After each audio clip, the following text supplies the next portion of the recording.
Hi, என்னோட name Sai Sundar. எல்லாருக்கும் பார்த்தீங்கன்னா டப்பிங் ஆர்டிஸ்ட்டாக இருக்கிறவங்களுக்கு எல்லாரும் பார்த்தீங்கன்னா கார்ட்டூன் அனிமேஷன் எதனா ஒன்று பண்ணணுன்னு சொல்லிட்டு அவங்களோட ரொம்ப நாள் ஆசையாக இருக்கும். ஸோ அந்த மாதிரி எனக்கும் கார்ட்டூன்ஸ் அனிமேஷன் பண்ணணுன்னு சொல்லிட்டு ரொம்ப ஆசை.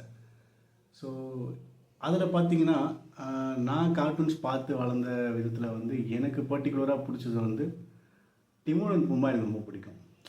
ஸோ அது வந்து ஒரு சின்னதாக ட்ரை பண்ணி உங்களுக்காக காட்டலாம் அப்படின்னு சொல்லிட்டு ஒரு ஆசை. ஸோ அது வந்து ஒரு சின்ன சீக்வன்ஸ் பார்ப்போம். மரியாதையாக இந்த வண்டை துப்பு, இல்லைன்னா நானே உன் வாய்க்குள்ள பூந்துருவேன். டிமோன், இங்க வந்து பாரு, நான் ஒரு முட்டையிட்டு இருக்கேன். நீங்க என்னடா சொல்ற? இங்க வந்து பாரு டிமோன், முட்டைத்தலை மாதிரி இப்படி வழவழன்னு ஒரு முட்டையை நீ பார்த்துருக்கியா? பும்பா பும்பா பும்பா, நான் அடக்காத்து குஞ்சு பொறிக்க போறேன். அந்த குஞ்சுக்கு நல்ல பண்புகளை கற்றுக் கொடுக்க போறேன். அதுக்கு பூச்சிகளை எப்படி வேட்டையாடுறதுன்னு சொல்லித்தர போறேன். என்ன மாதிரியே ஒரு வலிமையான பன்றியா அதை ஆக்க போறேன். நீ ஒரு ஆண் பன்றினா, நீ ஒரு ஆண் ஜென்மம், உன்னால முட்டையிட முடியாது. ஏன் முடியாது? பறவைகளையும் பூச்சிகளையும் பத்தி சொன்னா உன் மண்டையில ஏறாது. காட்டு பன்றியை பத்தியே சொல்றேன், கேளு.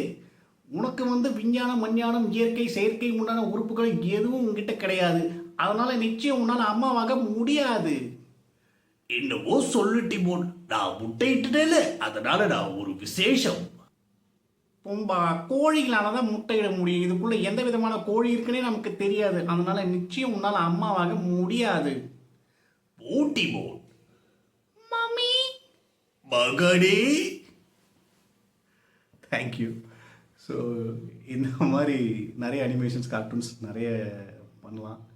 ஸோ உங்களுக்கு எந்த கார்ட்டூன் பிடிக்குன்றத கமெண்ட் பண்ணுங்கள். மறக்காமல் எங்களோட இன்ஸ்டாகிராம் பேஜ் மிஸ்டர் சவுண்ட் கடையை ஃபாலோ பண்ணுங்கள். மேலும் இது மாதிரி அனிமேஷன்ஸ் வீடியோ, டப்பிங் வீடியோ உங்களுக்கு நிறைய காத்துட்ருக்கு. மறக்காமல் ஃபாலோ பண்ணுங்கள். தேங்க்யூ.